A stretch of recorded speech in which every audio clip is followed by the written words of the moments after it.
இன்றைக்கி பார்த்திங்கன்னா விருச்சிக ராசி அன்பர்களுக்கு உண்டான குலதெய்வ அனுகிரகம் அதிகரிக்க.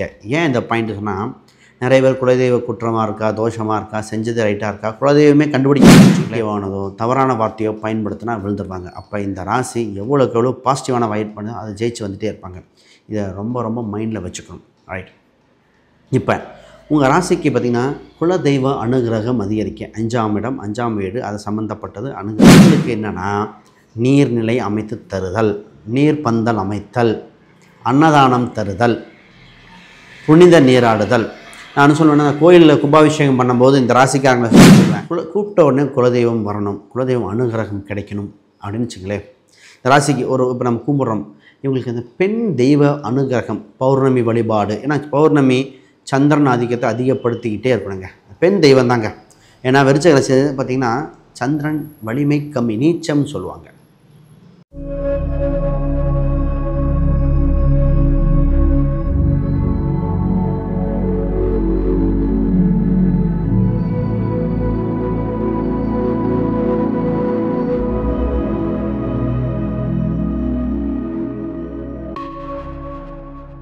ஆன்மீக பரிகார நேயர்கள் அனைவருக்கும் வணக்கம். நான் உங்கள் ஸ்ரீ சுபம் விஜயகுமார். இன்றைக்கி பார்த்திங்கன்னா விருச்சிக ராசி அன்பர்களுக்கு உண்டான குலதெய்வ அனுகிரகம் அதிகரிக்க.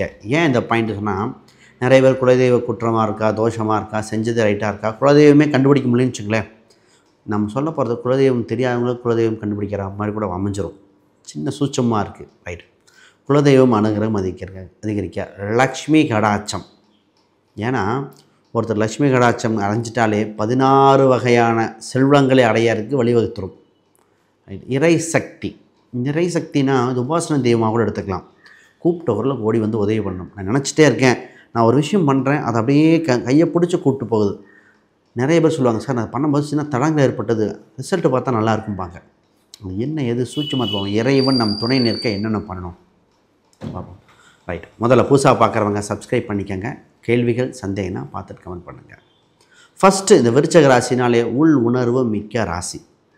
இந்த ராசி பார்த்திங்கன்னா தைரியம், டக்குன்னு ஸ்பான்டேனியஸ் டெசிஷன் எடுப்பாங்க. சிந்தித்து செயல்படுவதில் வல்லவர்கள். இவங்க ரைட்டு தப்பு எல்லாமே யோசிச்சுடுவாங்க. இந்த ராசிக்கு ஒன்று வாக்குப்பளிதம் இருக்குது. இந்த ராசிக்கு இயற்கையாகவே நல்ல வார்த்தையை பயன்படுத்தினா ஜெயிச்சிடும். நெகட்டிவானதோ தவறான வார்த்தையோ பயன்படுத்தினா விழுந்துருப்பாங்க. அப்போ இந்த ராசி எவ்வளோக்கு எவ்வளோ பாசிட்டிவான வைட் பண்ணி அதை ஜெயிச்சு வந்துகிட்டே இருப்பாங்க. இதை ரொம்ப ரொம்ப மைண்டில் வச்சுக்கணும். ரைட். இப்போ உங்கள் ராசிக்கு பார்த்திங்கன்னா குலதெய்வ அனுகிரகம் அதிகரிக்க 5ஆம் இடம் 5ஆம் வீடு அது சம்மந்தப்பட்டது அதிகரிக்கணும். 1-9 ஒரு வளர்த்துட்டாலே ஜெயிச்சிடலாம். முதல்ல உங்கள் ராசி குலதெய்வம் தெரியுது தெரியல. இப்போ தெரிஞ்சவங்களை வச்சுக்கோங்க. குலதெய்வம் தெரிஞ்சவங்களுக்கு உங்களுக்கு நீங்கள் குலதெய்வத்தை வேண்டி வணங்குறதுக்கு முன்னாடி அபிஷேகத்தின் மூலம்தான் உங்கள் குலதெய்வத்தை நீங்கள் அடைய முடியும். கடவுள் அடையிறதுக்கு பார்த்திங்கன்னா 4-5 வழி இருக்குங்க. ஃபஸ்ட்டு அவங்களுக்கு தீபம் சம்மந்தப்பட்டது பண்ணி யாகங்கள் பண்ணி பண்ணுறது. ஆக நெருப்பு தத்துவத்தில் பண்ணணும். 2வது கட்டடம் வாங்கி தர்றது, நடந்து போகிறது, இறைவன் நடைப்பயணமாக செஞ்சு போகிறோம் இல்லையா. அதுக்கப்புறம் பார்த்திங்கன்னா அதுக்கு அந்த கோயில் கட்டுறதுக்கு உண்டான பொருட்களை அமைச்சு தர்றது. இது 2வது வழி. 3வது மந்திரங்கள், ஒழிக்கக்கூடிய பொருட்கள் வாங்கி தர்றது. தீபம் வாங்கி தீபம் மாதிரி பெல்லு வாங்கி தர்றது, ட்ரம்ஸ் வாங்குவாங்க, இந்த மைக் செட் சம்மந்தப்பட்டது. ஆக ஒழிக்கக்கூடிய சவுண்டு தரக்கூடிய பொருட்கள் மூலம் பண்ணுறது. அடுத்தது அபிஷேகம், நீர்நிலை அமைச்சு தர்றது, போர் போட்டு தர்றது, அன்னதானம். இந்த மாதிரி இதுதாங்க ரூட்டு. உங்களுக்கு என்னென்னா, நீர்நிலை அமைத்து தருதல், நீர்பந்தல் அமைத்தல், அன்னதானம் தருதல், புனித நீராடுதல். நான் சொல்லுவேன்னா, கோயிலில் கும்பாபிஷேகம் பண்ணும்போது இந்த ராசிக்காரங்களை ஃபஸ்ட்டு சொல்லுவேன், மற்ற ஊரில் போய் இந்த தீர்த்தங்கள் கலெக்ட் பண்ணிட்டு வருவாங்க. சார் நீங்கள் போங்க. இந்த விருச்சிக ராசிக்காரங்களை அனுப்பி நிறைய பேர் கலெக்ட் பண்ண வச்சுருக்கேன்.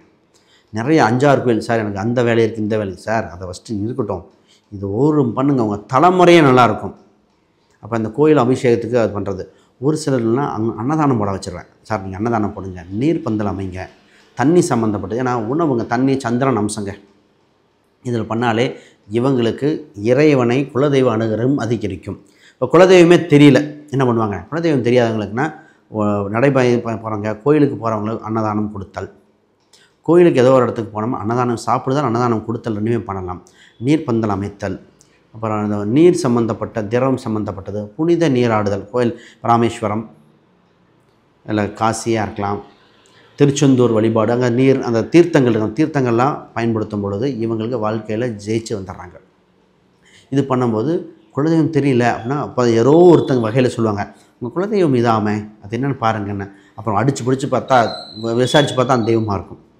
விடுபட்ட தெய்வம் கூட வந்து இது பண்ணுங்க இதாங்க. நிறைய பேர்த்துக்கு கோயிலுக்கு போகும்போது பூட்டி இருக்கும்பாங்க, அதெல்லாம் மாறிடும். ஃபஸ்ட்டு விஷயம் இது. சரி, லக்ஷ்மி கடாட்சம் ஏன் இது பண்ணணுன்னாங்க, ஒருத்தருக்கு வாழ்க்கையில் சந்தோஷம், அனைத்து சந்தோஷம் அனுபவிக்கணுங்க. ஒருத்தர் பிறக்கிறோம், வாழ்க்கையில் வாழ்ந்து சந்தோஷத்தானதுக்கு திருமணம், குழந்தை பிறப்பு, பெற்றோர்களையும் பார்த்து குழந்தைகளையும் பார்த்து இறக்கும் தருவாய் வரைக்கும் சந்தோஷமாக கையிருப்பு பணம் தேவை. திருவள்ளுவர் சொன்னது எனக்கு எப்பவுமே இருக்கும், பொருள் இல்லாருக்கு இவ்வுலகம் இல்லை, அருள் இல்லாருக்கு அவ்வுலகம் இல்லை. அப்போ பொருள் அப்படிங்கிறது பணம், அந்த ரீதியான இங்கே உண்டு. ஜாதகத்திலே சொல்லுவோம், பால் பாக்கியத்துடன் லட்சுமி கடாட்சத்துடன் வாழ்வான் அப்படின்லாம் சொல்லக்கூடிய அம்சத்துக்கு இதெல்லாம் இம்பார்ட்டன்ஸ் கொடுத்துருக்கு. ஏன்னா உங்கள்கிட்ட பணம் நிச்சயமாக தேவைங்கிறது.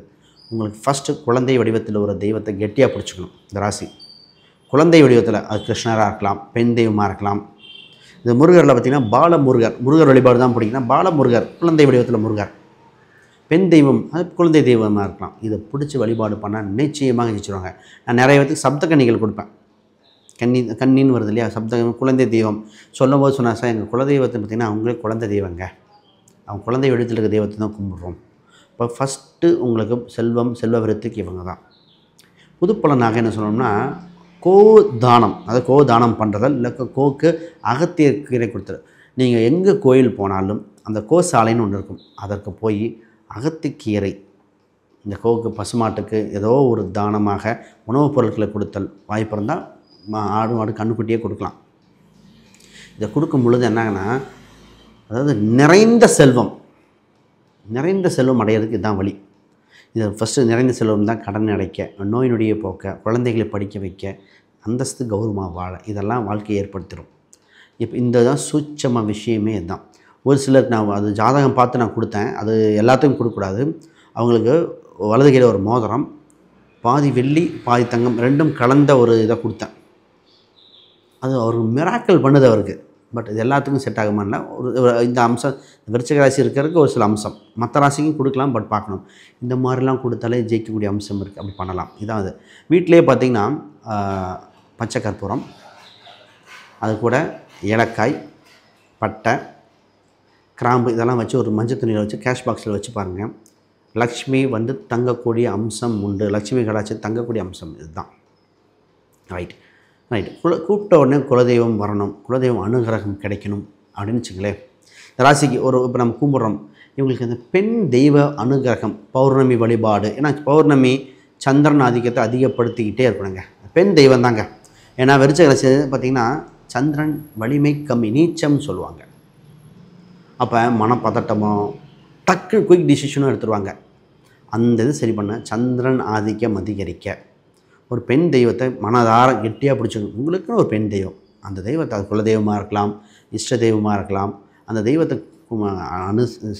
வழிபாடு செஞ்சுட்டு வர உங்களுக்கு வாழ்க்கையில் கிடைக்கக்கூடிய கூப்பிட்ட குரலுக்கு வரும். நான் நிறைய பேர்த்துக்கு சொல்லியிருக்கேன், சார் குலதெய்வம் வழிபாடு. அதே மாதிரி பால் தானம், நிறைய பேர் முக்கியமான இடத்துல இந்த பால் சம்மந்தப்பட்டது பண்ணுறது, அபிஷேகம், பால் அபிஷேகம். உங்களுக்கு பால் அபிஷேகம், பன்னீர் அபிஷேகம் செட் ஆகக்கூடிய அம்சம் உண்டு. அபிஷேகத்தின் மூலம் இறைவனை அடையலாம் உங்கள் ஜாதகத்துக்கு. இந்த அபிஷேகத்தில் பார்த்திங்கன்னா பெண் தெய்வத்து ஒரு கோயிலில் ஒரு அபிஷேகங்கள், அதில் சந்தன அபிஷேகம், இந்த மாதிரி இதெல்லாம், அதில் மெயினாக பால் அபிஷேகத்துக்கு ஏற்றுக்கங்க, பால் குடம் தூக்குங்க, இதெல்லாம் சொல்லியிருக்கேன். இதெல்லாம் பண்ணும்போது உங்கள் வாழ்க்கையில் இது நடந்த அப்புறம் அனைத்து விதமான நிறைய கவர்மெண்ட் ஜாபுக்கு ஒருத்தருக்கு ரொம்ப தடையாக இருந்ததுக்கு நான் சொன்னது தான், பால் குடம் விடுங்க, நிச்சயமாக வந்துடுங்க, பால் அபிஷேகம் பண்ணுங்க அப்படின்னு. அவருக்கு ராகு சம்மந்தப்பட்டது வேறு.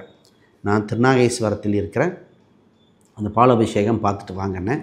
அவர் வாழ்க்கையில் அது போயிட்டு வந்த உடனே அடுத்த எக்ஸாம், நெக்ஸ்ட் எக்ஸாமில் அவர் கிளியர். முன்னாடி எக்ஸாம் வரைக்கும் பார்த்திங்கன்னு சொல்லலாம் 2 மார்க்கில் 1 மார்க்கில் இது மாதிரி 4-5 டைம் நடந்துருச்சு. அவர் யூபிஎஸ் எக்ஸாமும் ட்ரை பண்ணார், ஸ்டேட் கவர்மெண்ட் எல்லாம் ட்ரை பண்ணி எல்லாம் 1 மார்க் 1/2 மார்க் இறைவன் கையை பிடிச்சி தூக்கி விட்டுருக்குங்க. அந்தளவுக்கு நடக்கும். அப்போ இறையருள் அதனால் குலதெய்வ அனுகிரகம் தேவை, இறை சக்தி கண்டிப்பாக நிச்சயமாக அனைத்தையும் தேவை, லட்சுமி கடாட்சம், இது 3ம் செய்தவன் வாழ்க்கையில் சகல விஷயங்களும் இதாக இருக்கும். ரைட். இதில் நிறையா கேள்விகள்லாம் சந்தேகம் கமெண்ட் பண்ணுங்கள். உங்கள் ஜாதக ரீதியாக பார்த்து, உங்கள் லக்ன ரீதியாக அம்சம் பார்த்து செல்வ செழிப்பு அதிகரிக்க, திருமண வாழ்க்கை, குழந்தைகள், கஷ்டங்கள் விலக, வாழ்க்கையில் எப்போ தான் சந்தோஷம் பார்ப்போம், சொத்து சுகம் எப்படி இருக்க, வாஸ்து ரீதியாக நிறைய டவுட் அது மாதிரிலாம் இருந்தால் உங்களுக்கு பார்க்கலாம். கீழே இருக்க எண்களுக்கு தொடர்பு கொள்ளுங்கள். அனைவருக்கும் வணக்கம், வாழ்த்துக்கள்.